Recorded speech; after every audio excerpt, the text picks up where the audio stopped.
شادی کی تقریب میں ایک صاحب اپنے جاننے والے آدمی کے پاس جاتے ہیں اور پوچھتے ہیں، کیا آپ نے مجھے پہچانا؟ انہوں نے غور سے دیکھا اور کہا، ہاں، آپ میرے پرائمری اسکول کے شاگرد ہو، کیا کر رہے ہو آج کل؟ شاگرد نے جواب دیا کہ میں بھی آپ کی طرح اسکول ٹیچر ہوں، اور ٹیچر بننے کی یہ خواہش مجھ میں آپ ہی کی وجہ سے پیدا ہوئی۔ استاد نے پوچھا، وہ کیسے؟ شاگرد نے جواب دیا، آپ کو یاد ہے کہ ایک بار کلاس کے ایک لڑکے کی بہت خوبصورت گھڑی چوری ہو گئی تھی اور وہ گھڑی میں نے چرائی تھی۔ آپ نے پوری کلاس کو کہا تھا کہ جس نے بھی گھڑی چرائی ہے واپس کر دے۔ میں گھڑی واپس کرنا چاہتا تھا لیکن شرمندگی سے بچنے کے لیے یہ جرأت نہ کر سکا۔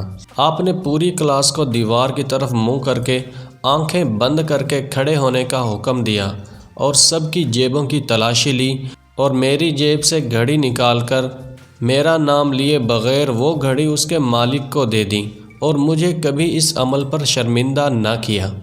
میں نے اسی دن سے استاد بننے کا تہیہ کر لیا تھا۔ استاد نے کہا کہ کہانی کچھ یوں ہے کہ تلاشی کے دوران میں نے بھی اپنی آنکھیں بند کر لی تھیں اور مجھے بھی آج ہی پتہ چلا ہے کہ وہ گھڑی آپ نے چرائی تھی۔ تو کیا ہم ایسے استاد بن سکتے ہیں جو اپنے اعمال سے بچوں کو استاد بننے کی ترغیب دے سکیں، نہ کہ چھوٹی چھوٹی غلطیوں پر بچوں کو پوری کلاس کے سامنے شرمندہ کریں؟